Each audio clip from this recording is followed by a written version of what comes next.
Hello guys, welcome to the fifth episode of the diary of an IIT JEE aspirant. Friends, मैं आपको बताना चाहूँगा कि ये एक सीरीज़ है जिसमें मैं अपनी JEE प्रिपरेशन की स्टोरीज़ को बताता हूँ और अभी मैं फिफ्थ एपिसोड में हूँ। मैं आपको बताना चाहूँगा कि I was a student of FIITJEE Ranchi. इस पॉइंट ऑफ द स्टोरी पे मेरा फेज़ 1 और फेज़ 2 हो गया था और अभी FIITJEE टूट गया था, जिस वजह से मेरी स्टडीज़ पे थोड़ा सा हॉल्ट लग गया था। और ये FIITJEE के टूटने के बाद बहुत ज़्यादा खलबली मच गई थी, बिकॉज कुछ स्टूडेंट्स नए वाली कोचिंग में चले गए थे, कुछ स्टूडेंट्स FIITJEE में ही रह गए थे। ये बात अलग है कि बाद में FIITJEE ने उन टीचर्स को वापस बुला लिया and all the students return to FIITJEE, but बहुत ही ज़्यादा हैवोक मच गया था। और फिर हमारे इंचार्ज, जिनका नाम है PRDK सर, उन्होंने ऐसा प्लान किया कि अब रीशफलिंग टेस्ट फिर से होगा और फिर से सारी बैचेस बनेंगी।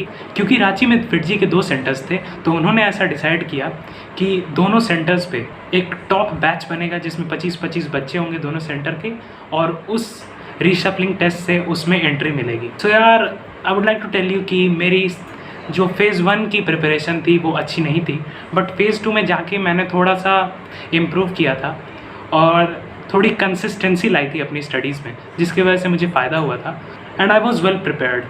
तो यार, मैंने कुछ पढ़ाई वगैरह की एंड फिर एग्ज़ाम देने चले गए हम लोग रीशफलिंग टेस्ट के दिन। और फिर रिज़ल्ट के दिन जब रिज़ल्ट आया तो ऐसा पता चला कि मेरा भी टॉप बैच में हो गया है and I was really happy. तो फिर मैंने अपने दोस्त को फ़ोन लगाया जिसका नाम शिवम है, तो उसने बताया कि उसका भी हो गया है उस टॉप बैच में।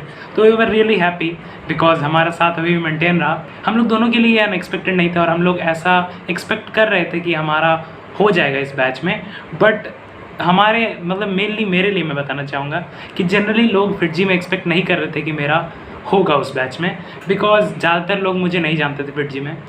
मैं बहुत ज़्यादा डाउट वगैरह भी नहीं पूछता था और मैं उन पीयर ग्रुप की डिस्कशंस में भी इन्वॉल्व नहीं होता था जिसमें लोग डाउट वगैरह डिस्कस करते थे। तो ऐसा सबको लगता था, लोग मेरे को ज़्यादा नहीं जानते थे। बट फाइनली जब मेरा हो गया उस बैच में तो बहुत लोग मुझे जानने लगे एंड एवरीवन, कुछ लोग मेरे से जेलस भी होने लगे, पता नहीं क्यों, और कुछ लोग बहुत अप्रिशिएट भी कर रहे थे कि अच्छा किया तुमने। So it was good.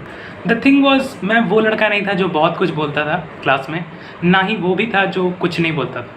सो मैं थोड़ा सा फंकी टाइप का भी था, कभी कभी मस्ती वगैरह करते रहता था। लोग सोचते थे कि मैं पढ़ता लिखता नहीं हूँ, बट द थिंग वॉज मेरे साथ हमेशा यह रहा है कि मैं स्कूल और कोचिंग वगैरह में बहुत ज़्यादा नहीं पढ़ता था, पर घर आके पढ़ लेता था।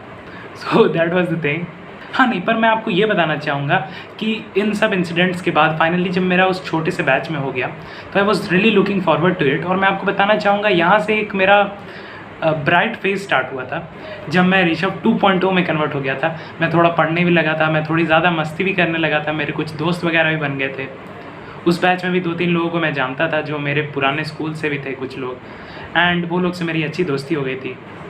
और फिर हम घर वापस जाते थे तो साथ ही में जाने लगे थे। The thing was, I really started enjoying in the classes also. बहुत बार ऐसा होता था कि टीचर्स पढ़ाते थे और मैं कुछ कमेंट कर देता था, और मतलब ऐसा कुछ अजीब सा नहीं, बट जिसकी वजह से पूरा क्लास हंसने लगता था। So I was not the joker of the class, but बीच बीच में कुछ ह्यूमर रिलीफ दे देता था मैं। फिर वो जो इंचार्ज थे हम लोग को, वो फिज़िक्स पढ़ाते थे, मैं उनके बारे में बताना चाहूँगा। बहुत ही अजीब से पर्सनैलिटी थे वो।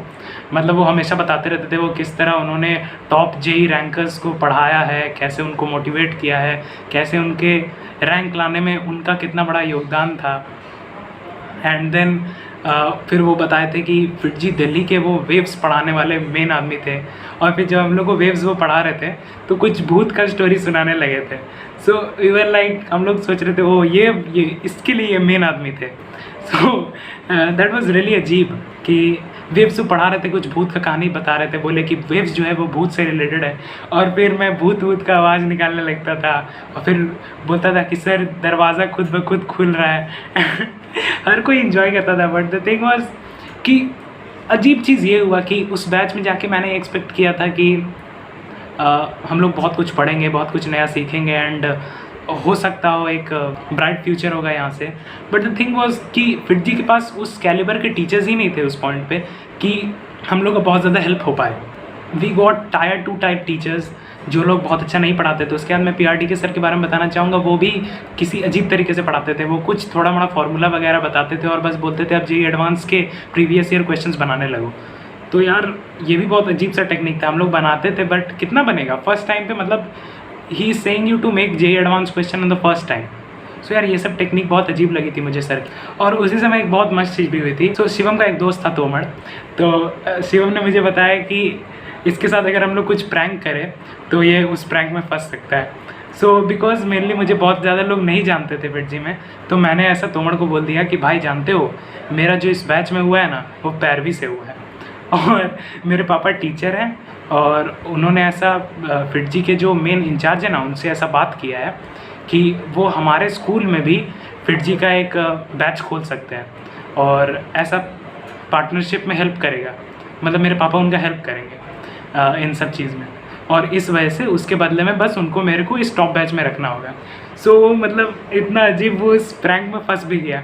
और होता क्या था कि क्लास में जब सर क्वेश्चंस वगैरह बनवाते थे तो मैं जानबूझ के इधर उधर देखने लगता था, उससे आंसर पूछता था, बोलता था भाई कैसे बनेगा बता दो मेरे को, तो फिर वो बताता था। तो फिर हम उसको बोलते थे भाई कुछ नहीं समझ में आ रहा है कि हमको इस बैच में नहीं आना चाहिए था, ऐसे ऐसे करके उसको बोलते थे।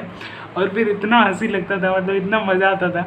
हम लोग बाद में उसके सामने पूरा सीरियस होकर पूरा एक्ट परफॉर्म करते थे हम लोग हमेशा, हर दिन वही कि भाई कुछ नहीं समझ में आ रहा है, कुछ नहीं समझ में आ रहा है। और मतलब वो 3 महीना तक इस चीज़ में फंसा रहा। लास्ट में जब हम लोग का 11th ख़त्म होने का रीशफलिंग टेस्ट फिर से हुआ, तब जाके जब मेरा परफॉर्मेंस ठीक ठाक हुआ, मतलब फिर से मतलब A01 मैच मैंने मेंटेन किया ही था। सो फिर से मेरा अच्छा बैच में हो गया। तब उसको समझ में आया कि मैं झूठ बोलते रहता था ये, तो इट वाज रियली अजीब था बहुत ज़्यादा। मतलब वो हम लोग एक्सपेक्ट नहीं किए थे कि वो 3 महीना तक उस प्रैंक में फंसा रहेगा। वो हर दिन मेरे को वो भी थोड़ा करता था कि कोई नहीं भाई ट्राई करते रहे हो जाएगा, एंड वी वर लाइक इतना हंसी आता था।